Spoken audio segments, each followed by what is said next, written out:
ప్రార్థన చేసుకుందామండి. ప్రేమ నమ్మకం మా తండ్రి నీకే స్తుతిస్తూ సందర్భమైన ఇప్పటి వరకు మమ్మల్ని చదువులకులో వచ్చి పాటల పాట ఎందును వాక్యం చదువుతూ ఎందును మొదటి మెసేజ్ చెప్పిన ఎందును మాకు తోడుగు ఉండి నడిపించి విధానాన్ని పెట్టుకుని నష్టం తండ్రి. అలాగే ప్రాముఖ్యమైన సమయంలోకి వెళ్తూ ఉండగా పరిశుద్ధాత్మ యొక్క పరిపూర్ణమైన సహాయాన్ని నాకు అందించమని అర్థిస్తూ వెలిసిన పిల్లలకు చక్కగా అర్థం చేసుకునేలాగా సహాయం తెచ్చామని తండ్రి. నాయన మేము పుస్తకాలుగా ఆలోచిస్తూ ఉండగా మత్తయి సువార్త మార్కు సువార్త ఇవన్నీ కూడా నేను 66 పుస్తకాలు చక్కగా ఆలోచించి తెలుసుకొని దాంట్లో ఉన్న సారాన్ని మేము గ్రహించి వాటి ప్రకారంగా జీవించి నువ్వు ఉండే మహాలోకానికి చేరడానికి వీలు అని వేసిపోవడం కలదేమని. అలాగే ప్రపంచవ్యాప్తంగా ఎక్కడైతే ఆరాధన జరుగుతుందో అయినా మీరే తోడుగు నడిపించండి, సహాయం తెచ్చిన సమస్త మహిమ గంధ ప్రభలు మీరే పొందుకోమని వెతులాడుకుంటూ ఈ ప్రార్థనని పిరికిమడ మరక్షుడు అయిన యేసుక్రీస్తు శక్తి గల నామమున అడిగి వేడుకుంటున్న పరమ తండ్రి, ఆమెన్.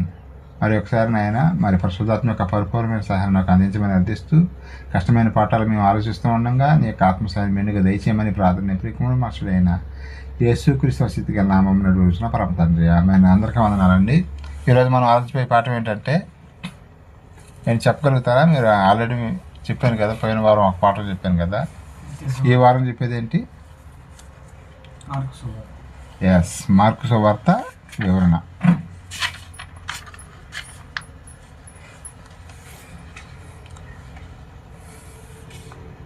ఈ పుస్తకాలు నేర్చుకోవటం వల్ల మనకి చాలా జ్ఞానం వచ్చిందండి. ఎందుకంటే బైబిల్ మీద ఒక అవగాహన వచ్చింది. ఈ కార్యక్రమం పేరు ఏంటంటే బైబిల్ పైన అవగాహన నేర్చుకుందాం రండి అనే టాపిక్ మీద మనం మాట్లాడుతున్నాం. ఈ పాఠాలు ఏంటంటే బైబిల్ మీద ఒక అవగాహన అనేది వస్తుంది అనమాట. మనం గత వారం ఆలోచించిన పాఠం ఏంటండి? యేసు సువార్త గురించి మాట్లాడాం, మత్తయి సువార్త గురించి మాట్లాడాం. మత్తయి సువార్తలో మనం నేర్చుకున్న టాపిక్స్ ఏంటండి? మనం 1-6 అని గుర్తున్నా ఉన్నాయా? వారం అవుతుందిగా. మత్తయి గారికి ఉన్న నిక్నేమ్స్,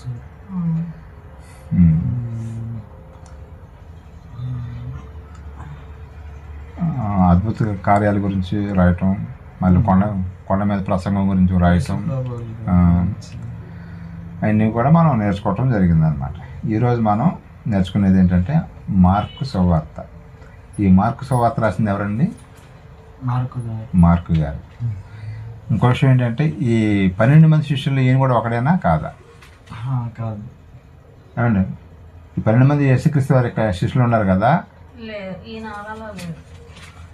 12 మంది శిష్యుల్లో ఒకరు కాదనమాట ఈయన. ఎవరంటే ఆయన శిష్యులు మత్తయి గారు, అలా యోహాను గారు, అలాగే లోకా గారు కూడా కాదు. లోకా గారు కూడా శిష్యుడు కాదు. కానీ ప్రభు గురించి వాళ్ళు సువార్థికులుగా ఉన్నారు. వాళ్ళు ఈ యొక్క సువార్తలు రాయటం జరిగిందనమాట. మనకి మొత్తం ఈ కొత్త నిబంధనలు సువార్తలు ఏంటంటే 4 సువార్తలు: మత్తయి సువార్త, మార్కు సువార్త, లోకా సువార్త, యోహాను సువార్త. మనకు తెలిసిన విషయమే. అలాగే మనం మత్తయి సువార్తలో కొండ మీద ప్రసంగం గురించి మనం తెలుసుకున్నాం. అలాగే ఎక్కువగా ప్రవచనాల గురించి ఉంటుందండి. మత్తయి సువార్తలో మనం నేర్చుకుంది ఏంటంటే ప్రవచనాలు. కన్యక గర్భాన పుడతాడని చెప్పేసి యేసుక్రీస్తు వారు ఆయనకి ఇమ్మానుయేలు అని పేరు పెడతారని, ఇవన్నీ కూడా ప్రవచన నెరవేర్పు అనేది మత్తయి సువార్తలో మత్తయి గారు ఎక్కువగా రాయటం జరిగింది. అలాగే కొండ మీద ప్రసంగం కానీ, ప్రసంగాల గురించి కానీ, అలాగే కొన్ని విషయాలు మనకి పోయిన వారం నేర్చుకోవటం, ఉపమానాలు కూడా చెప్పడం జరిగిందండి.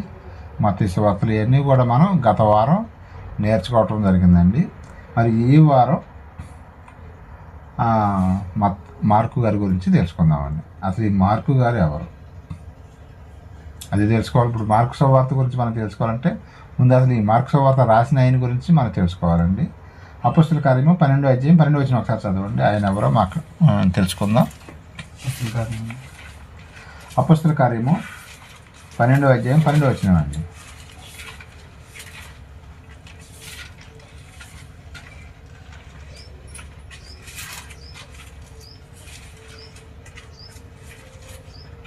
అపొస్తలుల కార్యము 12వ అధ్యాయం 12వ వచనం చదవవలసిందిగా తెలియజేయాలి.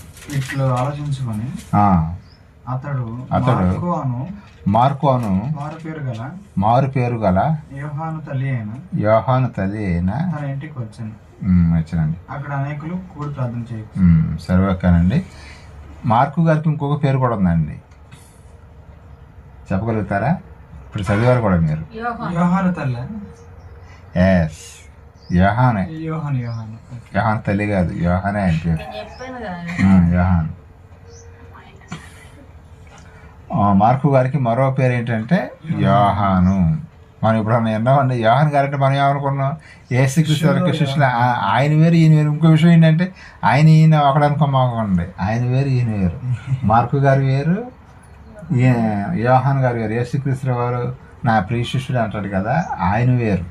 కానీ ఈయనకే 2 పేర్లు ఉన్నాయి. ఇందాక పోయినసారి మనం మత్తయ్య గారికి పేర్లు ఎట్లాగైతే లేవి అనే పేరు ఎలాగ ఉందో అలాగే ఈయనకు కూడా 2 పేర్లు ఉన్నాయి. ఒక్కొక్కరికి రెండు పేర్లు 3 పేర్లు కూడా మనం బైబిల్లో చూస్తూ ఉంటాం అన్నమాట.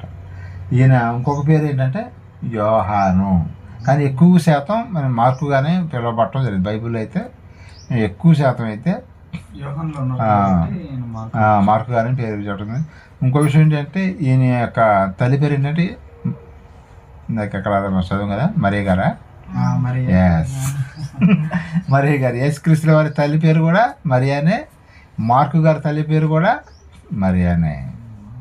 ఇవన్నీ కూడా గుర్తుపెట్టుకోవాలండి. మనకి బైబిల్ చదువుతుంటే ఏంటి ఇక్కడ మరియానే ఉంది, కుమారుడు యోహాను ఉంది, యేసు ప్రభు వాళ్ళ తల్లి గారి పేరు కదా అని అనుకుంటారు. కానీ మార్కు గారి తల్లి పేరు కూడా మరియమ్మ గారే, యేసుక్రీస్తు వారి యొక్క తల్లి కూడా మరియమ్మ గారే. మార్కు గారికి ఇంకొక పేరు ఏంటంటే యోహాను. ఇంకొక విషయం నేర్చుకుందామండి. 13వ అధ్యాయం 13వ వచనం ఒకసారి చదవండి. అపొస్తలుల కార్యము అక్కడ ఉంటుంది. 13వ అధ్యాయం 13వ వచనం ఒకసారి చదవండి. తర్వాత పౌలును అతను కూడా ఉన్నవారును వాడ ఎక్కి పాప నుండి బయలుదేరి పంపులియాలో ఉన్న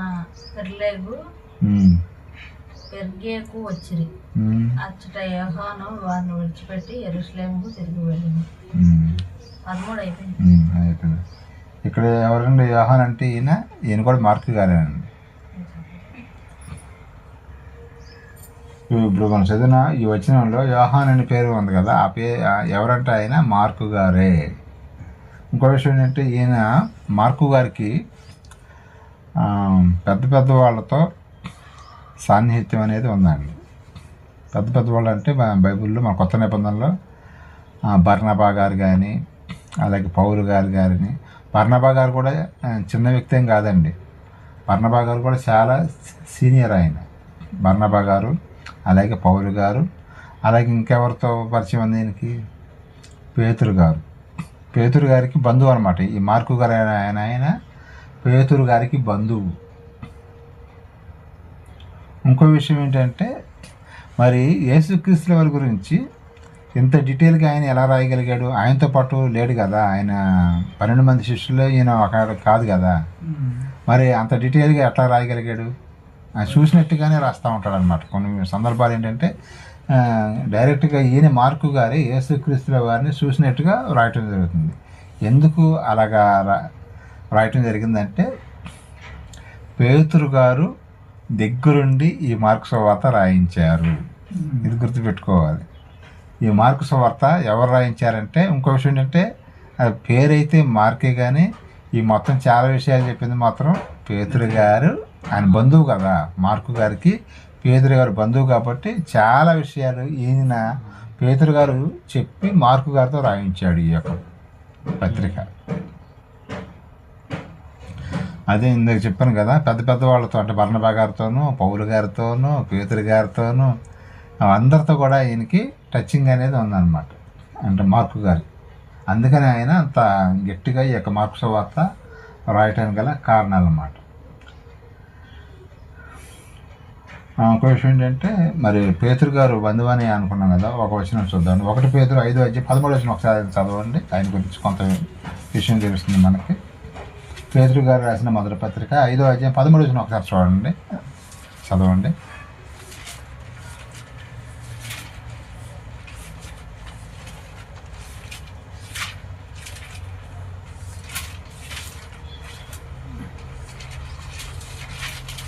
ఒకటి పేతురు 5:13. బబులోనులో నీ వలె నేర్పరచబడిన అమ్మోయు నా కుమారుడైన మార్కును నీకు వందనము చెప్పుతున్నాను. ప్రేమ గల ముద్దుతో. ఇక్కడ పేతురు గారు నా ప్రియమైన కుమారుడు అన్నాడండి. ఎవరిని? మార్కు గారిని. అంటే వయసులో పేతురు గారి కన్నా చాలా చిన్నవాడు అనమాట. అందుకనే కుమారుడు. మన బ్రదర్ అనాలి కదండి అంటారు కొంతమంది. ఇక్కడ కుమారుడు అన్నాడు కదండి, వయసుని బట్టి ఇక్కడ పిలుచుకోవచ్చండి. నా ప్రియమైన కుమారుడు మార్కు అని చెబుతున్నాడు పేతురు గారు. ఇప్పుడు వాక్యాన్ని బట్టి మనం అర్థం చేసుకోవాలండి. చాలామంది ఎవరన్నా తండ్రి గారు అంటే తండ్రి ఏంటి ఇక్కడ బ్రదర్ అని పిలవమని ఉంది కదా, తండ్రి అని పిలుస్తున్నారు ఏంటని కొంతమంది తెలియని మూర్ఖులు మాట్లాడుతున్నారండి. మరి వయసుని బట్టి, మరి వయసులో పెద్దవాడైన ఆయన్ని కూడా బ్రదర్ అని ఎలా ఉంటామండి? తండ్రి అని అనొచ్చు, తప్పేం లేదండి.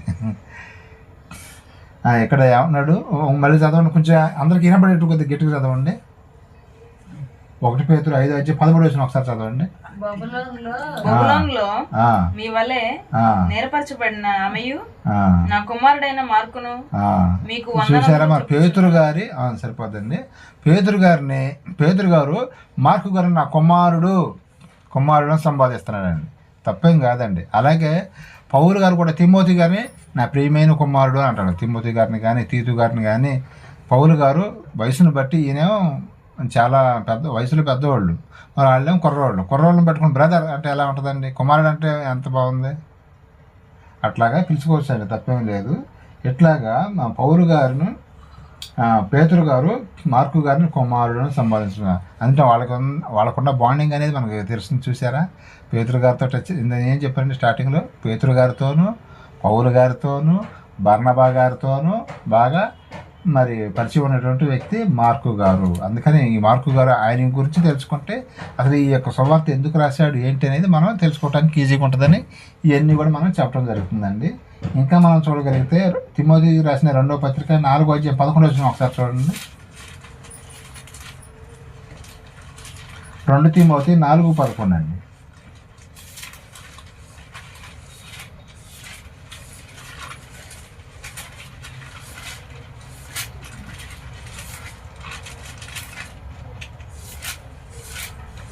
తిమోతి 4:11 అండి. లూకా మాత్రమే నా యొద్ద ఉన్నాడు. మార్కును వెంట పెట్టుకొని రమ్ము. అతడు పరిచారము నిమిత్తము నాకు ప్రయోజనకరమైన వాడు. ఈ మాటలు ఎవరు రాస్తున్నారండి? సరిపోద్దండి. ఈ మాటలు రాసేది ఎవరు? అపోస్తుడైన పౌలు గారు రాస్తున్నారండి. ఎవరికి రాస్తున్నారు? తిమోతి గారికి రాస్తున్నారు. తిమోతి గారికి రాస్తూ ఏమన్నాడు? మార్కుని నా దగ్గరికి పంపించు అని అన్నాడు. ఎవరు? పౌలు గారు. మార్కుని నా దగ్గరికి పంపిస్తే నాకు పరిచారం చేయడానికి అతను బాగా చేస్తాడు అని కోరుకుంటున్నాడండి. పరిచారం చేయటం అంటే ఏంటండి? ఎక్కడికైనా మీటింగ్లకి వెళ్తే అక్కడ అన్నీ వెళ్ళి మైకులు పెట్టడం కానీ, కుర్చీలు వేయటం కానీ. పౌలు గారు ముఖ్య ప్రసంగికుడు కదా, అలాగే ఆయన కూడా ప్రసంగం చేయగలుగుతాడు మార్కు గారు. అయినా సరే ఈ పరిచర్య నాకు చాలా సహకరిస్తాడు మార్కు అని. అంత మంచి ఉద్దేశం ఉందో ఆయన మీద. నాకు బాగా పరిచర్య చేస్తాడు మార్కు అని ఆయన. అతన్ని పంపించండి, నాకు శిష్యుడు అనమాట ఒక రకంగా చెప్పాలంటే. ఆయన పంపించండి, అతనైతే నాకు అన్ని రకాలుగా సహకరిస్తాడు, ఏ చిన్న ఇబ్బంది లేకుండా చూసుకుంటాడు, పరిచర్య బాగా చేస్తాడు. మార్కు గారికి మంచి పేరు ఉందండి. ఆ పేరు ఏంటంటే పరిచర్య బాగా చేస్తాడు. చాలామంది ప్రసంగం చెప్పడానికి మాత్రమే చెప్పి అంతవరకు నాకేం పని లేదన్నట్టుగా అనుకుంటారు. కానీ ఇక్కడ పౌలు గారు అయితే పరిచర్య కూడా చేస్తున్న వాళ్ళని ఇష్టపడుతున్నట్టుగా చూస్తుండే. పరిచర్య కూడా చాలా ముఖ్యమని. ఇప్పుడు భార్య భర్తలు ఇద్దరు సేవ చేసేటప్పుడు పరిచర్య చేసే అవకాశం ఎవరికి వచ్చిందండి? భార్యకి వచ్చిందండి. భర్త స్పీకర్ అయినా సరే ఎవరైనా పాస్టర్ గారు కానీ లేకపోతే సంఘస్థులు కానీ ఎవరైనా వస్తే వాళ్ళు రిసీవ్ చేసుకొని సంఘస్థుల్ని వాళ్ళకి చక్కగా టీలు ఇవ్వటం కానీ మంచినీళ్ళు ఇవ్వటం కానీ ఇవన్నీ చేసేది ఎవరండి? ఎవరైనా మన సంఘం నడిపిస్తున్నాం అనుకుందాం. సపోజ్ ఎవరన్నా విశ్వాసం మన ఇంటికి వచ్చారు, వాళ్ళని పరిచర్య చేసేది ఎవరు? పాస్టర్ గారే అన్ని పరిచర్య చేయగలుగుతాడా లేకపోతే భార్య చేయాలా? అంటే భార్యే ఎక్కువగా. చాలామంది ఏమనుకుంటారంటే పాస్టర్ గారు మాత్రమే పరలోక రాజ్యానికి వెళ్తారనుకున్నాను. పరిచర్య చేసేవాడు కూడా ఖచ్చితంగా పరలోక రాజ్యానికి వెళ్ళటానికి దేవుడు అవకాశం ఇచ్చాడు. ప్రసంగాలు చేయలేకపోయినా పరిచర్య చేసినా సరే మార్కు గారి పరిచర్య చేయడానికి కోరుకుంటున్నాడంట పౌలు గారు. చూసారా? కాబట్టి పరిచర్య చేస్తే కనుక వాళ్ళకు కూడా బాగా ఉంటుంది. స్పీకరు ఆయనకి వచ్చే ప్రతిఫలం ఆయనకి ఉంటుంది, అలాగే పరిచర్య చేసే వాళ్ళకి కూడా ప్రతిఫలం ఉంటుంది. అందుకని పౌలు గారు మార్కు గారిని అతను నా దగ్గరికి పంపించండి, నాకు అన్నీ కూడా చూసుకుంటాడు, చాలా చక్కగా చూసుకుంటాడని చెప్పేసి ఉత్తరం రాయటం జరిగింది తిమోతి గారికి. ఇదండి ఇట్లాగా మార్కు గారి యొక్క పరిచయం అండి. ఇంకో విషయం ఏంటంటే, ఇప్పుడు మనకి బైబిల్లో 4 సువార్తలు ఉన్నాయి కదండి. 4 సువార్తల్లో మొట్టమొదటిగా రాయబడినటువంటి సువార్త ఏదండి? మత్తయి సువార్త అనుకుంటామండి. చాలామంది అదే అనుకుంటారు, కానీ కాదండి. మత్తయి, మార్కు, లోకా, యోహాను. కానీ మార్కు సువార్త ముందు రాయటం జరిగిందండి. ఫస్ట్ క్రీస్తు శకం కాదు చరిత్రలోకి వెళ్ళి చూస్తే మీకు అర్థమవుతుంది. క్రీస్తు శకం 55 నుంచి 60 సంవత్సరాల లోపల మొట్టమొదటిగా రాయబడినటువంటి సువార్త మార్కు సువార్త. సరే ఎప్పుడో కొంచెం ఇటుగా రాసినా సరే ఆ మత్తయ్య గారి కన్నా కూడా ముందు రాశారన్నమాట మార్కు గారు సువార్త అనేది. ఈ 4 ముందు రాయబడింది. కానీ ఆర్డర్లో మనకు ఏమొచ్చిందండి? మత్తయ్య సువార్త వచ్చింది. కానీ ముందు రాసింది ఏంటంటే మార్కు సువార్త అన్నమాట. మనకి బ్యాక్కి వెళ్ళి చూస్తే మనకి అన్నీ కూడా అర్థమవుతూ ఉంటుంది. ఇప్పుడు మరి మత్తయి సువార్త దేని గురించి రాయబడిందని మనం ఆలోచించామండి పోయిన వారం?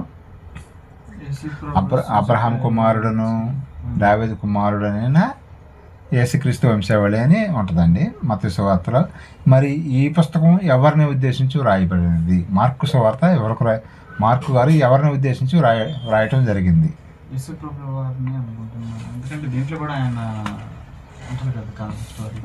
యేసుక్రీస్తు వారి గురించి రాయటం జరిగింది. ఎవరిని ఉద్దేశించి రాయబడింది అన్న, అది యూదులకని మనం అనుకున్నాం. పోయినసారి ఏమనుకున్నాం?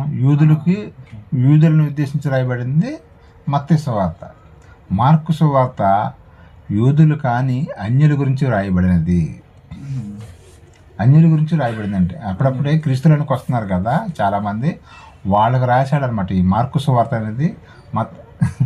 ఇది కొంచెం జాగ్రత్తగా వినండి, ఎందుకంటే చాలా ఇంపార్టెంట్. మన బైబిల్ చదువుతూ ఉంటే ఎవరెవరికి రాస్తున్నారు ఏంటి అనేది మనకు అవగాహన రావాలి. మత్తయి సువార్త రాసింది యూదులకు రాశాడు, ఎవరు? మత్తయ్య గారు. మరి మార్కు గారు యూదులు కానీ అన్యులకు రాయటం జరిగింది. మనం ఎలా చెప్పగలుగుతాం అంటే Bible to the Bible answer, బైబిల్ని మనం ప్రామాణికంగా తీసుకోవాలి. కాబట్టి మార్కు సువార్త 1వ అధ్యాయం 1వ వచనం చదవవలసిందిగా తెలియజేస్తున్నానండి. మార్కు సువార్త 1వ అధ్యాయం 1వ వచనం. దేవుని కుమారుడైన యేసుక్రీస్తు సువార్త ప్రారంభము. మత్తయి సువార్తలో ఏముందండి? అబ్రహాము కుమారుడైన చదువుతారా? సరే ఒకసారి చదవండి, క్లారిటీ వస్తుంది మీకు. అబ్రహాము కుమారుడగు దావీదు కుమారుడైన యేసుక్రీస్తు వంశావళి. ఇది యూదులకి అబ్రహాం గారి గురించి దావీదు గారి గురించి తెలుసా? అసలు తెలియదండి. తెలుసు కాబట్టి వాళ్ళకి అట్లా రాశాడు అనమాట. అబ్రహాం కుమారుడు, ఓహో మా యొక్క అబ్రహాం గారి యొక్క కుమారుడైన యేసుక్రీస్తుల వారు అని అనుకుంటారని తెలియటానికి రాశాడు. అలాగే దావీదు గారు తెలుసండి ఆయనకి, వాళ్ళకి యూదులకి బాగా తెలుసు. అలాగే మోషే గారు తెలుసా? బాగా తెలుసు. కానీ ఇక్కడ మార్కు సువార్త ఎవరికి రాస్తున్నాడంటే అన్యులకు రాస్తున్నాడు. అన్యులకి రాసేటప్పుడు అబ్రహాం కుమారుడును దావీదు కుమారుడును రాస్తే అలాగ అర్థమైద్దండి. మామూలు అబ్రహాం గారు కుమారుడు ఎవరు, దావీదు కుమారుడు కన్ఫ్యూజ్ అవుతారని చెప్పేసి ఆయన డైరెక్ట్గా వచ్చేసాడు. ఇప్పుడు చదవండి. ఇప్పుడు మీకు మార్కు సువార్త 1వ వచనం చదవండి. దేవుని కుమారుడైన యేసుక్రీస్తు సువార్త సరిపోద్దండి. ఇక్కడ డైరెక్ట్గా అబ్రహాం గారి పేరు చెప్పలేదు, దావీదు గారి పేరు చెప్పలేదు. ఇక్కడ దేవుని కుమారుడుగా యేసుక్రీస్తు వారు ఎవరండి? దేవుని కుమారుడని డైరెక్ట్గా రాయటం జరిగింది. ఇప్పుడు అర్థమవుతుందండి. మార్కు సువార్త గురించి మనం ఆలోచిస్తున్నామండి. మార్కు గారు ఎవరు, ఆయన యొక్క బ్యాక్గ్రౌండ్ ఏంటి, ఇది ఎవరికి రాస్తున్నాడు అనేది. ఎవరికి రాస్తున్నాడు? ఆయన అన్యులకు రాస్తున్నాడు. అర్థమవుతుందండి.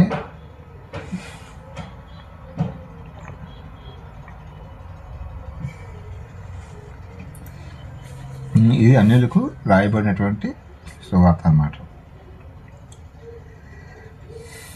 మార్కు సువార్త 7వ అధ్యాయం 1 నుంచి 4 వరకు ఒకసారి చదవండి. మార్కు సువార్త 7వ అధ్యాయం 1 నుంచి 4 వరకు. యెరూషలేము నుండి వచ్చిన పరిసయ్యులను శాస్త్రులలో కొందరును మ్మ్. ఆయన యొద్దకు కూడి వచ్చి ఆయన శిష్యులలో కొందరు అపవిత్రమైన చేతులతో అనగా కడగని చేతులతో భోజనం చేయడం చూచిరి. పరిసయ్యులను యూదులను పెద్ద పారంపర్యాచారంలో చేతులు కడగకుండానే గాని భోజనం చేయరు. మరియు వారు సంత నుండి వచ్చినప్పుడు నీళ్లు చల్లుకుంటేనే గాని భోజనం చేయరు. ఇది కాక గిన్నెలో కుండలను ఇతడి పాత్రలను నీళ్ళలో కలగొట్టి మొదలుకొని అనేక చారములు వారు అనుసరించి అనేక ఆచారములు అనుసరించి ఉండేవి. 4 అయిపోయింది. సరిపోద్దండి. ఇది ఎందుకు నేను మిమ్మల్ని చదివించాను ఏమైనా గ్రహించగలిగారా, చెప్పగలుగుతారా? ఇది ఎందుకంటే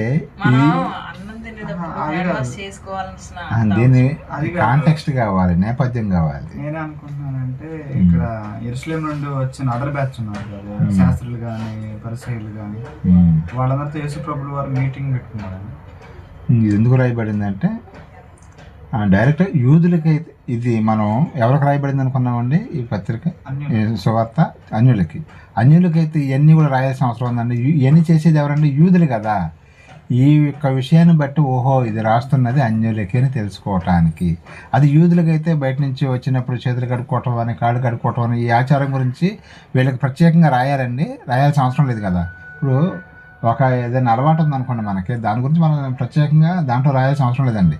ఇది ఎందుకు రాస్తున్నారంటే ఇది అన్యులకు రాయబడింది ఈ యొక్క సువార్త, మార్కు సువార్త అని తెలియటానికి ఇది చదివించారండి. అంటే శాస్త్రుల గురించి, పరిసయ్యుల గురించి, ప్రధాన యాజకుల గురించి, వీళ్ళు చేసేది ఇలా చేస్తారు అని అన్యులకి రాస్తున్నాడు అనమాట.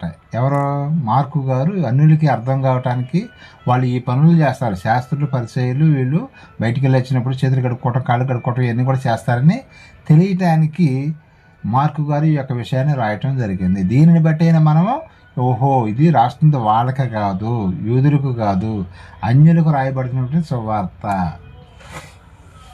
అర్థమవుతుందండి? కొద్దిగా అర్థం చేసుకోండి. 1-2 సార్లు చెప్తున్నాను. ఇది అన్యులకు రాయబడిన సువార్త అని తెలియటానికి మీకు ఈ యొక్క విషయం. ఇవన్నీ చేసేది ఎవరండి? యూదులు అనమాట. యూదులు చేస్తారు. బయటికి వెళ్ళి వచ్చినప్పుడు కాళ్ళు కడుక్కోవడం అవన్నీ కూడా యూదుల ఆచారం అనమాట. కానీ ఇక్కడ రాస్తున్నాడంటే అన్యులకు రాస్తున్నాడు కాబట్టి ఈ యొక్క విషయాలు రాయటం జరిగింది. దీన్ని బట్టి మనం అన్యులకు రాస్తున్నాడని కన్ఫర్మ్ చేసుకోవచ్చు. ఇంకా మనం చూడగలిగితే యోహాను సువార్త 19:7 చూడండి, 7-8 వచ్చినారు. ఇది కూడా ఇంకో క్వశ్చన్ కూడా మనం చూద్దామండి. అంటే అన్యులకు రాస్తున్నాడని తెలుసుకోవటానికి యోహాను సువార్త 19:7 జాగ్రత్తగా వినాలండి. బైబిల్ మనం జాగ్రత్తగా వినాలి. అందుకు యూదులు మాకొక నియమం కలదు, మాకొక నియమం కలదు, తాము దేవుని కుమారులమని ఇతడు చెప్పుకొనను గనుక ఆ నియమం చొప్పున ఇతను చావాలనని అతనితో చెప్పిరి. యేసుక్రీస్తు వారు ఏం చెప్పుకున్నాడంటండి? ఎవరి కుమారుడు అని చెప్పుకున్నాడంట ఆయన? నేను దేవుని కుమారుడు. అందుకనే వాళ్ళు యూదులంట చంపడానికి చూశారంట. అది ఈ వచనాన్ని బట్టి ఓహో ఇది అన్యులకు రాస్తున్నాడు. అదే వాళ్ళకే రాసేటట్టయితే ఈ విషయాలు రాయాలండి. ఇవన్నీ చేసింది ఎవరండి? యేసుక్రీస్తుని వ్యతిరేకించింది ఎవరండి ఆ రోజున?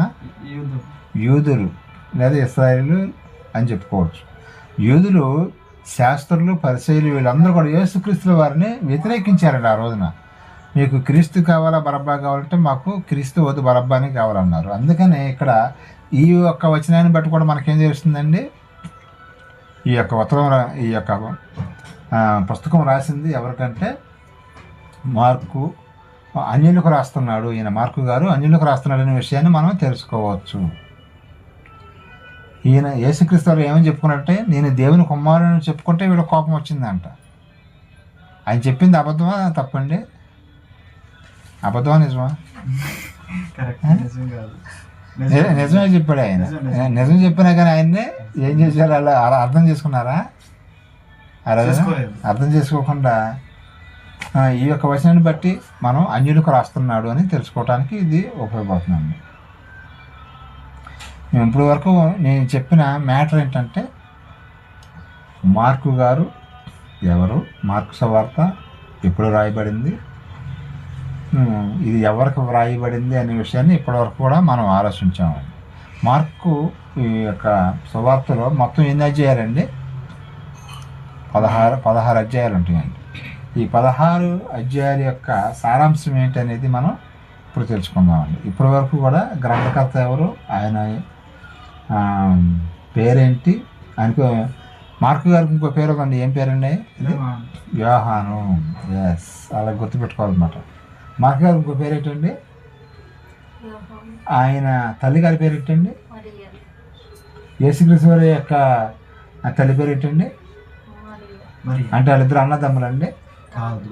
ఏ మరి అని చెప్పావు కదా. సేమ్ పేరు అంటే పేర్లు వేరు కానీ పేరు ఒకటే కానీ పర్సన్స్ వేరే అన్నమాట. మళ్ళీ మగ్ధలేని మరి అని ఇంకొక ఆమె ఉంటుంది. మరి అనే వాళ్ళు ఆమె వేరు. మళ్ళీ ఇట్లా మరియలు చాలా మంది ఉంటారండి. యేసు అనేవాడు కూడా నజరేయుడు అని యేసు అని ఎందుకు పేరు వచ్చిందంటే నజరేత్ అనే గ్రామంలో ఆయన పుట్టాడు కాబట్టి ఆయనకి యేసు అని పేరు ఉంది కాబట్టి నజరేయుడు అని యేసు అని పేరు అందుకు వచ్చిందండి. చాలామందికి ఈ విషయం తెలియదు. ఇప్పుడు మనం చూస్తూనే ఉంటాం, ఒక్కొక్క బజార్కి శ్రీను అనేవాళ్ళు ఎంతమంది ఉంటారండి? బజార్కి ఒక 4-5 ఉంటారు. వెంకటేశ్వరరావులు కానీ, శ్రీనులు కానీ, ఇంకా ఇట్లాగా ఉంటారన్నమాట. అలాగే యేసు అనే పేరు మీద కూడా చాలామంది ఉన్నారండి ఆ రోజులు. అందుకనే నజరేయుడు అని యేసు అని పేరు రావటం జరిగిందన్నమాట యేసుక్రీస్తు వారు. ఇట్లాగా ఇప్పుడు మనం ఆయన గురించి మనం తెలుసుకున్నామండి. మార్కు గారి గురించి తెలుసుకున్నాము. ఇప్పుడు ఈ 16 అధ్యాయాలు ఉన్నాయి కదా. మార్కు సువార్తలు ఎన్ని ఉన్నాయండి? అధ్యాయాలు 16 అధ్యాయాలు ఉన్నాయండి. ఈ 16 అధ్యాయాలు దేనికి గురించి రాయబడింది అనేది మనం తెలుసుకుందామండి. వివరణ. మార్కు సువార్త మొదటి అధ్యాయం 20వ వచనం వరకు ప్రభు పరిచర్య కొరకు సిద్ధపడటం గురించి ఉంటుందండి. మనం గుర్తుపెట్టుకోండి, మార్కు సువార్త 1వ అధ్యాయము 20వ వచనం వరకు కూడా యేసుక్రీస్తు వారి యొక్క పరిచర్య గురించి రాయబడి ఉంది. ఆయన బాప్తిసం తీసుకోవటం కానీ, మరి శోధనలోనికి వెళ్ళిపోవటం కానీ, 40 రోజులు ఉపవాసం ఉండటం కానీ, ఇవన్నీ కూడా మార్కు సువార్త 1వ అధ్యాయం 20వ వచనం వరకు కూడా ఇవన్నీ కూడా రాయటం జరిగిందన్నమాట. తర్వాత మళ్ళీ శిష్యుల్ని ఏర్పరచుకోవటం, ఇవన్నీ కూడా యేసుక్రీస్తుల వారు ఈ మార్కు సువార్తలో మనం చూస్తూ ఉంటామండి. 1 నుంచి 20వ వచనం వరకు కూడా ఏముంటుందంటే ప్రభు యొక్క పరిచర్య గురించి రాయటం జరిగింది. బాప్తిసం తీసుకోవటం, అలాగే శోధనని జయించటం. ఈ 40 రోజులు ఉపవాసం ఉన్నారు కదా యేసుక్రీస్తు వారు, దేనికోసం ఉన్నారని చెప్పగలుగుతారండి?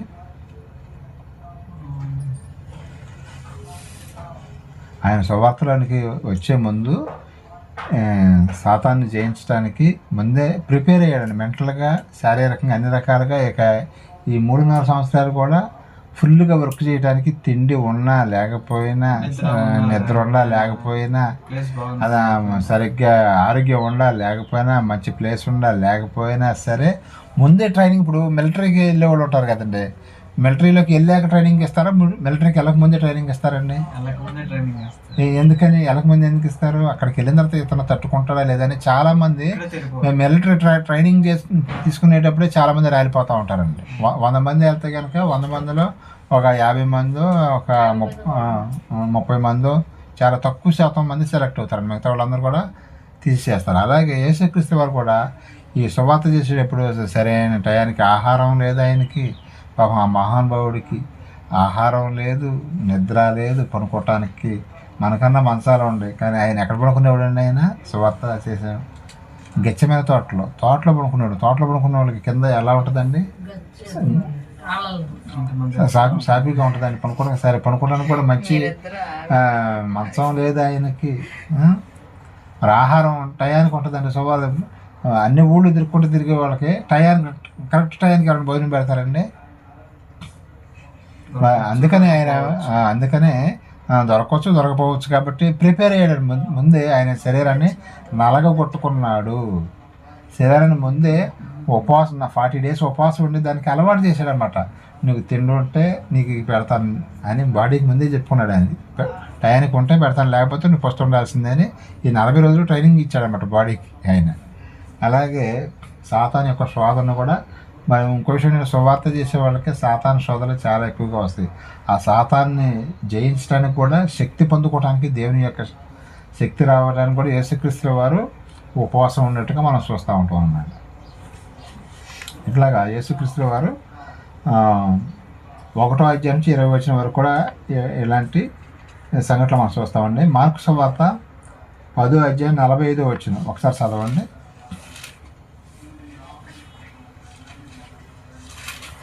ఒకసారి మార్కు సువార్త 10వ అధ్యాయం 45వ వచనం ఒకసారి చదవండి. మనిషి కుమారుడు పరిచారము చేయించుకొనుటకు రాలేదు గాని పరిచారము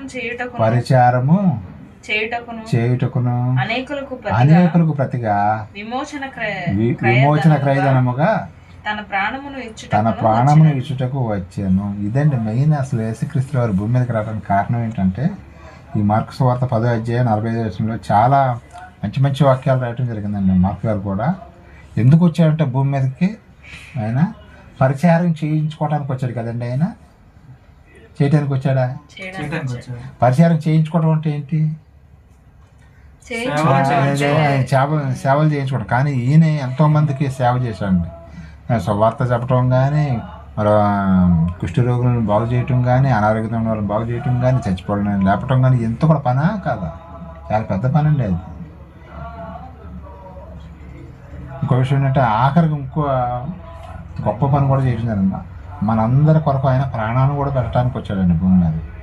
మనం కనీసం సువార్త చెప్పడానికి పక్క ఊరికి వెళ్ళటానికే మనకి వెళ్ళబుద్ధి కాదు. కానీ యేసుక్రీస్తు వారు చూసారా, ఆ చుట్టుపక్కల ఉన్న దేశాలన్నీ కూడా తిరిగాడండి. గలిలయ, సమరయ, యోదయ, ఈ దేశాలన్నీ కూడా దేశాలండి. అవన్నీ కూడా దేశాలు తిరుగుకుంటే సువార్త చేశాడు ఆయన యేసుక్రీస్తు వారు. దానికోసం వచ్చాడంట యేసుక్రీస్తు. పరిచారము చేయించుకోవడానికి రాలేదు కానీ చేయటానికి వచ్చాడు ఆయన. శిష్యుల యొక్క కాళ్ళు కూడా కడిగాడండి ఆయన.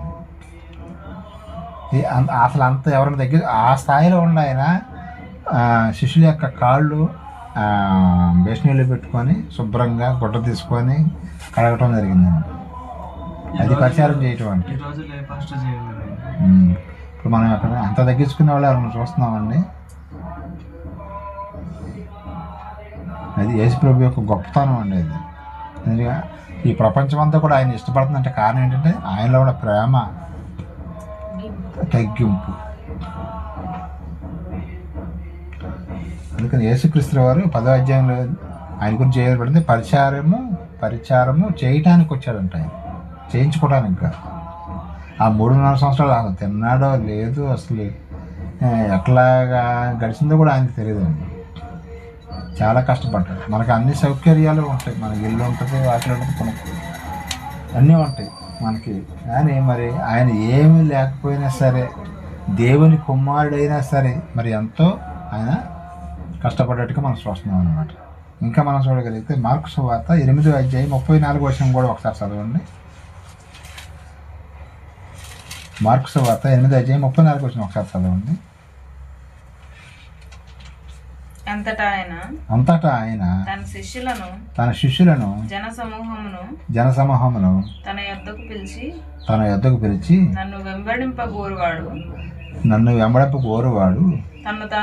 తన్ను తాను ఉపేక్షించుకొని తన సిలువను ఎత్తుకొని నన్ను వెంబడించాలి అని చెప్పడం జరిగింది. సరిపోద్దండి. యేసుక్రీస్తు వారు మనకి ఒక మాదిరిగా ఉండిపోయాడండి. ఎవరైతే బాప్తిసం తీసుకుంటున్నారో, ఎవరైతే నన్ను వెంబడిస్తున్నారో, ఎవరైతే మరి సేవకుడిగా ఉన్నారో వాళ్ళు నన్ను వెంబడించాలంటే మీరు కూడా, నేను ఎలాగైతే శ్రమలు అనుభవిస్తున్నారో మీరు కూడా కొన్ని శ్రమలు వస్తూ ఉంటాయి. అవి మీరు ముందే మైండ్ ప్రిపేర్ చేసుకోండి, మీకు శ్రమలు వస్తాయని చెబుతున్నాడు. అదే ఇక్కడ చెప్పింది. ఇప్పుడు ఆయన నాకు ఎలాగైతే శ్రమలు వచ్చాయి మీకు కూడా శ్రమలు వస్తాయి. అలాగని చెప్పి శ్రమలోనే ఉండిపోతారని కాదు. కొన్ని సందర్భాల్లో శ్రమలు వస్తాయి. కానీ వాటన్నిటిలో వచ్చి ఆయనే మనల్ని బయటికి తీసుకొస్తాడు. ఎందుకంటే ఆ శ్రమలోనే ఉండిపోయి కుంగిపోతాం అనమాట. కుంగిపోయి మనం ముందుకెళ్ళలేము. కాబట్టి యేసుక్రీస్తు వారు శ్రమలు అనుభవించడానికి మనకు మాదిరిగా ఉంచిపోవటానికి కూడా ఆయన చాలామంది అనుకున్న మాకే ఎందుకు ఈ బాధలు వస్తున్నాయి, మాకే ఎందుకు శ్రమలు వస్తాయంటే వస్తాయని ముందే ప్రిపేర్ చేశాడు ఆయన. బైబిల్ చదివితే అర్థమైతే మనకి కొన్ని శ్రమలు వస్తాయని చెప్పాడు ఆయన. కానీ బయటికి తీసుకొస్తాడు ఆయన. యేసుక్రీస్తు వారు ఎవరైతే నన్ను వెంబడింపకోరుతారో తన సిలువను ఎత్తుకోవాలంట. తన సిలువ అంటే ఏంటండి? మనం కూడా సిలువ ఉందా? మన సిలువ ఏంటో చెప్పగలుగుతారా? యేసుక్రీస్తు అంటే చెక్క సిలువ మోసాడు ఆయన. ఎంతో బరువు ఉన్న 150 కేజీలు, ఎంత సుమారుగా 150 కేజీలు బరువు ఉన్నాయి, చెక్క సిలువను మోసాడు. మన సిలువ ఏంటి? తన సిలువను ఎత్తుకొని అన్నాడు కదా. మన సిలువ ఏంటి? సువార్త భారం అండి. ఆ చెక్క సిలువను ఆయన మోసింది ఒక్కరోజే, కానీ మనం జీవితాంతం బాప్తిసం తీసుకున్న తర్వాత ప్రతిరోజు కూడా మనం మోయాలండి ఈ సిలువ. మన సిలువ అది. యేసుక్రీస్తు వారు చెక్క సిలువ మోసింది ఒకసారి మాత్రమే మోసారు ఆయన. అంటే సువార్త భారం ఆయన మీద కూడా ఉంది. 3.5 సంవత్సరాలు బాప్తిసం తీసుకున్న తర్వాత 3.5 సంవత్సరాలు ఆయన చేసిన త్యాగం అంతా ఇంత కాదండి. తన సిలువ ఎత్తుకొని, అంటే మన సిలువ ఏంటంటే దానికి దీనికి తేడా ఏంటంటే మనకి కంటికి కనిపించే సిలువ కాదు. మనకుండే సిలువ సువార్త భారము.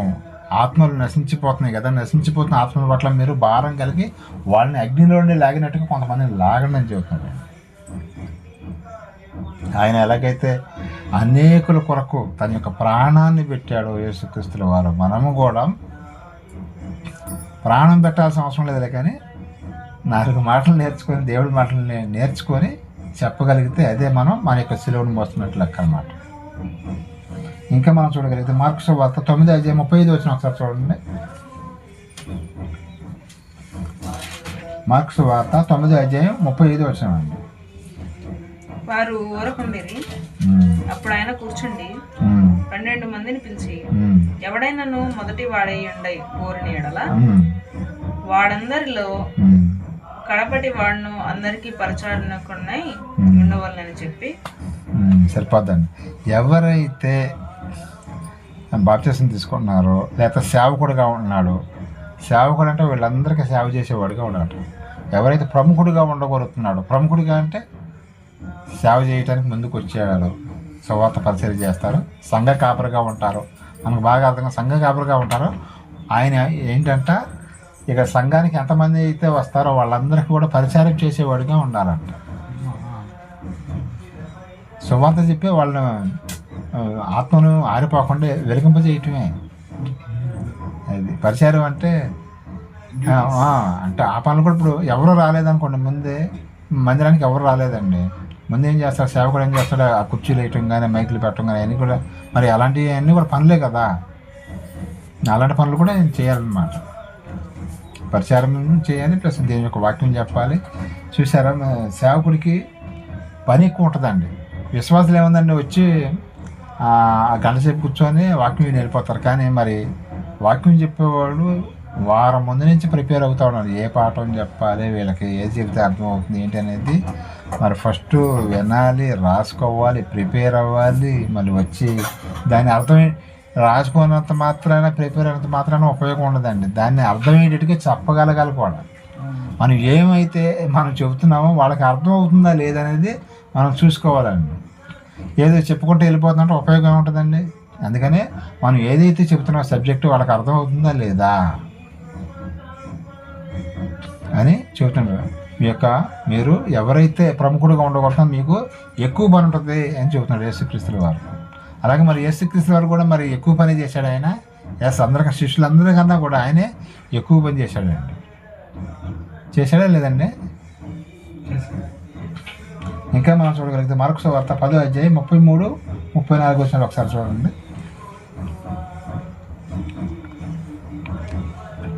మార్కు సువార్త 10:33-34 వచ్చినారు. ఇదిగో మనము యెరూషలేమునకు వెళ్ళుచున్నాము. మనుష్య కుమారుడు ప్రధాన యాజకులకు శాస్త్రులకు అప్పగించును. వారు ఆయనకు మరణశిక్ష విధించి ఆయనంట ఎవరికంట అన్యజనులకి అప్పగిస్తారంట. అదండి యేసుక్రీస్తు వారి యొక్క త్యాగం చూసారా. ఆయన అన్యజనులకు అప్పచెప్పడానికి, సిలువుకు అప్పచెప్పడానికి, సిలువులో శ్రమలు పొందడానికి యేసుక్రీస్తు వారు వచ్చాడని మరి మార్కు గారు చూసినట్టుగానే ఇక్కడ రాస్తున్నాడండి. నేను స్టార్టింగ్లో చెప్పాను కదండి, ఎవరు చెప్పారు ఈయనకి ఇవన్నీ కూడా? పేతురు గారు చక్కగా ఇవన్నీ కూడా వివరిస్తూ ఉంటే మార్కు గారు చాలా విషయాలు రాయటం జరిగింది. మరి యేసుక్రీస్తు వారు పక్కన ఎవరున్నారండి? పేతురు గారు ఉన్నారు. చూసారా లేదా? ఇవన్నీ కూడా ఆయన్ని అక్కడ ఆ రోజు నైట్ అరెస్ట్ చేయటం కానీ లాక్కెళ్ళటం కానీ మార్నింగ్ కొరడాలతో కొట్టడం కానీ ఆ సందర్భం అంతా కూడా ఎవరు చూస్తున్నారంటే పేతురు గారు చూస్తూనే ఉన్నారు. ఆ చూసిందంతా కూడా మార్కు గారికి చెప్తూ రాయిస్తున్నారు ఇవన్నీ కూడా.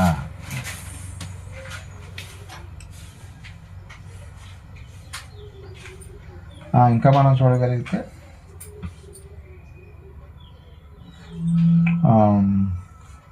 మార్కు సువార్త 1వ అధ్యాయం 21 నుంచి 9వ అధ్యాయం 50వ వచనం వరకు కూడా ఇవన్నీ కూడా గలిలయలో సంచరించడం కానీ ఆయన చేసిన పరిచర్య గురించి రాయటం జరిగిందండి. ఈ యొక్క సువార్త మార్కు సువార్త 1వ అధ్యాయం 21వ వచనం నుంచి 9వ అధ్యాయం 50వ వచనం వరకు కూడా గలిలయ ఆ దేశం అంతా కూడా ఆయన సువార్త ప్రకటించాడు కదా, దాని గురించి రాయటం జరిగిందండి. ఇంకొక మాట మనం చదువుకుందండి. మార్కు సువార్త 5వ అధ్యాయం 1వ వచనం ఒకసారి చదవండి. మార్కు సువార్త 5వ అధ్యాయం 1వ వచనం. ఈ పాఠం అంతా కూడా మార్కు సువార్తలోనే ఉంటుందండి, మనకు బయటికి వెళ్ళాల్సిన అవసరం లేదు, మనం ఎక్కడే ఉంటాం. మార్కు సువార్త 5వ అధ్యాయం 1వ వచనం ఒకసారి చదవండి. వారు సముద్రమునకు అద్దరినున్న గెరాసేనీయుల దేశమునకు వచ్చింది.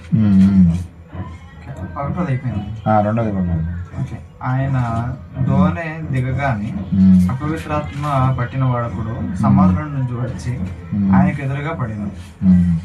వాడు సమాధులలో వాసం చేసిన వాడు సంఖ్యలతో నేను ఎవడనో వాడిని బంధింపలేకపోయాను.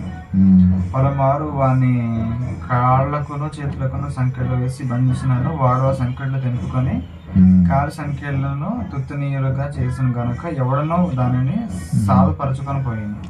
ఇక్కడ ఈ అధ్యయనాలన్నీ కూడా ఆయన అద్భుత కార్యాలు చేయటం జరిగిందండి.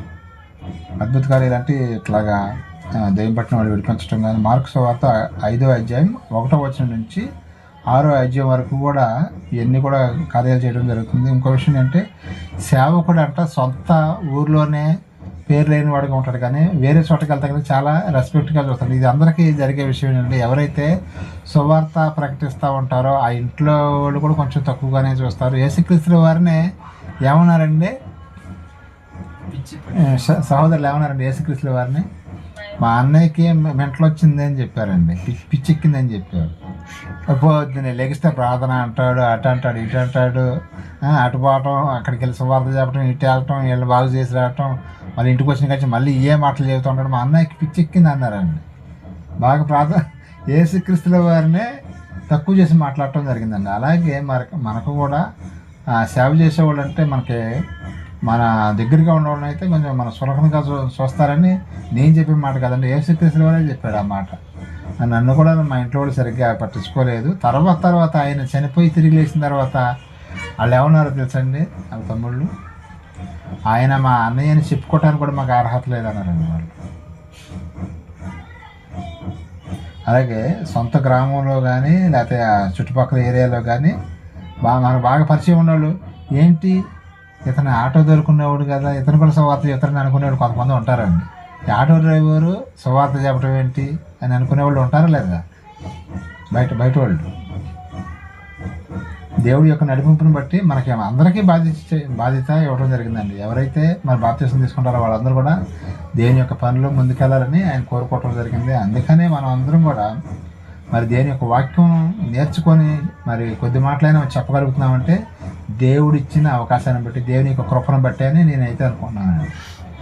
ఆటో చెప్పేవాళ్ళే కానీ ఇంకొకళ్ళు కానీ సువార్త చెప్తున్నారంటే తక్కువగా చూడాల్సిన అవసరం లేదండి. ఎందుకంటే మనం అందరం కూడా దేవుని పిల్లలము. యేసుక్రీస్తు ఈయన వడ్లవాని కుమారుడు కదా, ఈయన కుర్చీలు టేబుళ్ళు తయారు చేసేవాడు కదా, పేటలు తయారు చేసేవాడు కదా. ఈయనేంటి పొద్దున్నే లేస్తే సువార్త అనుకుంటూ వాళ్ళంలో తిరుగుతున్నాడు. ఆ టేబుల్ చేసుకోకుండా, కుర్చీలు చేసుకోకుండా, బలాలు చేసుకోకుండా ఈయనకెందుకు ఈ పని అనుకునేవాళ్ళు, ఆ చుట్టుపక్కల వాళ్ళు అనుకునేవాళ్ళు అండి యేసుక్రీస్తు వారి గురించి. వడ్లవాని కుమారుడు అంటే వాళ్ళు ఏం చేస్తారంటే పొద్దున్న లేచిన కానీ తలుపులు చేయటం కానీ, టేబుల్ చేయటం కానీ, చక్క కుర్చీలు చేయటం కానీ. అదండి వాళ్ళ నాన్నగారికి యేసుక్రీస్తుల వారు చాలా సహకరించేవాడు అండి పనిలో. మనం బైబిల్లో కూడా చూస్తాం, ఇతను ఏంటి వడ్లవాని కుమారుడు కాదా, ఈయనేంటి ఇంత జ్ఞానంగా మాట్లాడుతున్నాడు అని ఆశ్చర్యపోయేవాళ్ళు అండి. ఆయన దేవుని కుమారుడని బైబిల్ చదివే మనకు అర్థమవుతుంది, కానీ ఆ చుట్టుపక్కల ఉన్న వాళ్ళకి అర్థం కాలేదండి.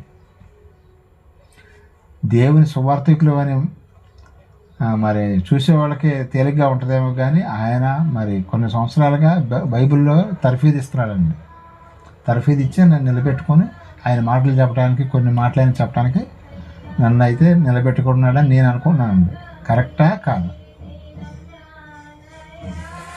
ఏదో నాకు వచ్చిన జ్ఞానాన్ని బట్టి నాలుగు మాటలు చెప్పగలుగుతున్నాను బైబిల్ గురించి. ఇంకా మనం చూడగలిగితే మార్కు సువార్త 10వ అధ్యాయం 1వ వచనంలో అది మ్యాప్ ఉంటుందండి. ఆ మ్యాప్ యేసుక్రీస్తు వారు ఆ ఏరియా అంతా కూడా తిరిగినట్టుగా మనం చూస్తామండి. అలాగే మార్కు సువార్త 11వ అధ్యాయం 1వ వచనం ఒకసారి చూడండి. మార్కు సువార్త 11వ అధ్యాయం 1వ వచనం ఒకసారి చదవండి. 11:1. వారు యెరూషలేమునకు సమీపించి ఒలీవల కొండ దగ్గరనున్న బేత్పగే బేతానియ అను గ్రామమునకు వచ్చినప్పుడు ఆయన తన శిష్యుల్లో ఇద్దరు చూసి, మీ ఎదుటినున్న గ్రామమునకు వెళ్ళాడు, అందులో మీరు ప్రవేశించగానే కట్టుబడి ఒక గాడిద పిల్ల మీకు కనబడను. సరిపోద్దండి. ఎంత కూడా మరి మార్కు సువార్త అనేది యేసుక్రీస్తు యొక్క సువార్త గురించి, ఆయన చేసిన అద్భుతాల గురించి కూడా రాయటం జరిగిందండి. మార్కు సువార్త 11వ అధ్యాయం 1వ వచనం నుంచి 40, అలాగే 15వ అధ్యాయం 47వ వచనం వరకు కూడా ఇవన్నీ కూడా అక్కడ సంఘం గురించి, యెరూషలేము గురించి రాయటం జరిగిందన్నమాట. అలాగే చివరిగా ఆయన మార్కు సువార్త 16వ అధ్యాయం చివరిగా రాయటం జరిగిందండి. 16 అధ్యాయంలో ఉన్న సారాంశం ఏంటంటే ప్రభువుని హైలైట్ చేశాడు మార్కు గారు. ప్రభు చేసిన యొక్క సేవలు కానీ, ఏ ప్లేస్లో తిరిగాడని చెప్పేసి అద్భుత కార్యాలు కానీ ఇవన్నీ కూడా రాయడం జరిగిందండి. మళ్ళీ చివరిగా మనం ఏంటంటే ఈ యొక్క సువార్త ఎవరికి రాశారండి? మార్కు గారు. మార్కు సువార్త ఎవరిని ఉద్దేశించి రాయబడింది? యూదులు కానీ అన్యులకు. ఎస్, అన్ని జనాంగాని కోసం ఈ యొక్క మార్కు సువార్త అనేది రాయబడటం జరిగింది. ఒకసారి ఆ మాట మళ్ళీ చదువుకుందామండి. మార్కు సువార్త 1వ అధ్యాయం 1వ వచనం ఒకసారి చూడండి. దేవుని కుమారుడైన యేసుక్రీస్తు ముగ్గురు చేసుకుందామండి. దేవుని కుమారుడైన యేసుక్రీస్తు సువార్త ప్రారంభించింది.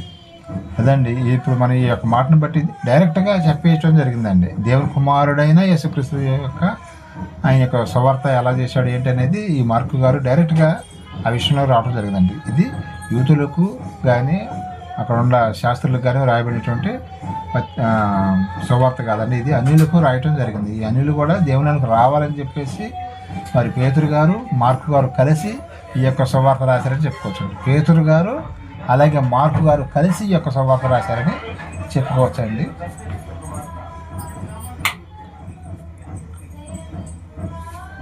మార్కు సువార్త 1వ అధ్యాయం 12వ వచనం ఒకసారి చదవండి. 1:12.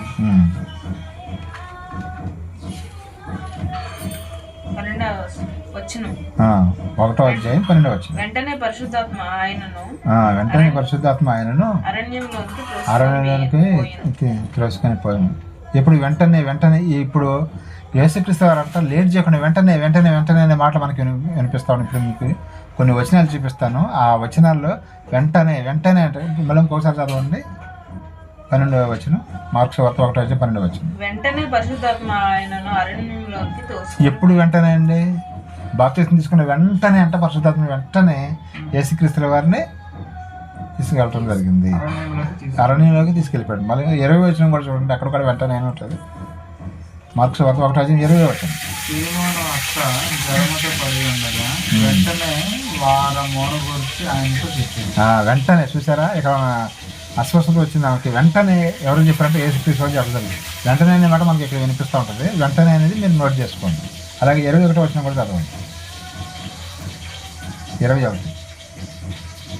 అంతటా వారు కపెర్నహూములోనికి వెళ్ళేది. వెంటనే ఆయన విశ్రాంతి దినంలో సమాజ మందిరంలోకి పోయి వెంటనే అసలు ఆలస్యం చేయట్లేదు ఎక్కడ కూడా. ఆయన వెంటనే బాప్తిసం తీసుకోవటం, సువార్తలోకి రావటం, రోగులను స్వస్థపరచడం, వాక్యం చెప్పడం, వెంటనే అనే మాట మనకు వినిపిస్తూ ఉంటుందండి. 29వ వచనం కూడా చదవండి. చూసారు, వెంటనే మాట అసలు లేట్ చేయట్లేదు. యేసుక్రీస్తు వారు వెంటనే ఏదైనా విషయం చేయాలంటే స్పాట్లో వెంటనే అనే మాట ఇది కొంచెం అర్థం చేసుకుంటూ డెప్త్గా ఉంటుంది. వెంటనే అనే మాట మనం తీసుకోవాలి. ఇక్కడ 30వ వచనం కూడా చదవండి. అక్కడ కూడా 29. సీమోను జ్వరంతో పడి ఉండగా వెంటనే వారామెను వచ్చాను. చూసారా మరి వెంటనే. మరి ఇంకా 35 వచ్చిన కూడా చదవండి. వెంటనే అసలు ఆలస్యం చేయట్లేదండి, అన్నీ వెంటనే చేసేస్తున్నాడు. పెద్దలకడ లేచి ఇతను చాలా చీకటి పెందల కడలు లేచినాడట ఆయన. పెందల కడ లేచి పెందలాడే. చీకటి ఉండగానే బయలుదేరి అరణ్య ప్రదేశంలోకి వెళ్ళి అక్కడ ప్రార్థన చేసి ఉన్నారు. చూసారు, వెంటనే పొద్దున్నే లేకటం వెంటనే వెళ్ళిపోతున్నాడు ప్రార్థన చేయడానికి. 38 వచ్చిన చివరగా ఆయన ఇతర సమీప గ్రామంలోను నేను ప్రకటించినట్లు వెళుదాం రండి, ఇందు నిమిత్తమే కదా నేను బయలుదేరి వచ్చినాను వారితో చెప్పాను. చూసారా, అసలు ఆయన లేట్ చేస్తాను. వెంటనే ఇందు నిమిత్తం నేను ఇతర సమీప గ్రామంలో బోధించడానికి వెళ్దాం రండి, నాతో పాటు మీరు కూడా రండి అని శిష్యులను వెంట చేసుకొని తిరుగుతూనే ఉన్నాడండి. వెంటనే ఇప్పుడు మనం చూసి ఎన్నిసార్లు చూసాం వెంటనే అనే మాట. ఆయన దేవునికి వచ్చిన తర్వాత ఏ పని కూడా జాగు చేయలేదండి. ఇక్కడ వెంటనే అనే మాట మనం ఎందుకు చదువుకున్నామంటే యేసుక్రీస్తు ఎవరు ఎక్కడ కూడా అశ్రద్ధగా చేయలేదు దేవుని పని. వెంటనే తిన్నాడో లేదో తెలియదు, టిఫిన్ చేసాడో లేదు, మధ్యాహ్నం భోజనం కానీ నైట్ డిన్నర్ కానీ ఇవన్నీ పట్టించుకోవట్లేదండి. ఆయన పని వెంటనే చేస్తూనే ఉన్నాడండి యేసుక్రీస్తు వారు. ఆ మహానుభావుడు మరి ఆ రోజున ఆ 12 మందికి ట్రైనింగ్ ఇచ్చాడు కాబట్టి ఆ 12 మందిలో ఒక ఆయన మన భారతదేశానికి వచ్చాడండి. ఎవరండి ఆయన? తోమ గారు వచ్చి మన భారతదేశానికి వచ్చి ఇక్కడ మరి మన భారతదేశంలో ఇప్పుడు క్రైస్తవులు ఎంతమంది ఉన్నారండి? 10 కోట్ల మంది ఉన్నారండి. జనాభా అయితేనే 150 కోట్ల మంది. 150 కోట్ల మందిలో మన భారతదేశంలో 10 కోట్ల మంది క్రైస్తవులు ఉన్నారంటే మామూలు విషయం కాదండి, చాలా ఎక్కువ అని చెప్పుకోవచ్చు. అదే ప్రపంచవ్యాప్తంగా అయితే 450 కోట్ల మంది, 800 కోట్ల మంది అనుకుంటే 450 కోట్ల మంది క్రైస్తవులే ఉన్నారండి. చాలా దేశాలు క్రైస్తవ దేశాలుగా పిలువబడుతున్నాయి. అలాగే మన భారతదేశంలో కూడా 10 కోట్ల మంది. మరి ఇంకా తెలియకుండా లోపల ఎక్కువే ఉండొచ్చేమనుకున్నాను నేనైతే. గణాంకాల లెక్కల ప్రకారం అయితే 6% అని చెబుతున్నారు కదా, 6.5 అని చెబుతున్నారు. అంటే 150 కోట్ల మందికి 10 కోట్ల మంది క్రైస్తవులే మరి భారతదేశంలో ఉండటం జరిగిందండి. అలాగే ఇప్పుడు మార్కు సువార్త గురించి మనం ఈ వారం నేర్చుకుంది ఏంటంటే మార్కు గారు ఎవరు, ఆ సువార్త ఎప్పుడు రాశాడు, ఈ 4 సువార్తల ముందు రాయబడిన సువార్త మార్కు సువార్త. అలాగే ఆయన మరి అగ్రగణ్యులైనటువంటి మరి బర్నబా గారి దగ్గర, పౌలు గారి దగ్గర, అలాగే పేతురు గారి దగ్గర, వీళ్ళందరి దగ్గర కూడా ఆయన దేని యొక్క వాక్యం నేర్చుకోవటం కానీ చెప్పటం కానీ ఈ యొక్క సువార్త రాయటానికి దేవుడు ఆయనకి అవకాశం ఇచ్చాడండి మార్కు గారికి. ఆయన 12 మందిలో ఒకటి కాకపోయినా సరే మార్కు గారికి మార్కు సువార్త రాసే అవకాశం దేవుడు ఇవ్వటం బట్టి మనం ఈ యొక్క మార్కు సువార్త అనేది మనకి రావటం జరిగింది. ఇప్పటి వరకు మనం ఎన్ని పుస్తకాలు ఆలోచించామండి?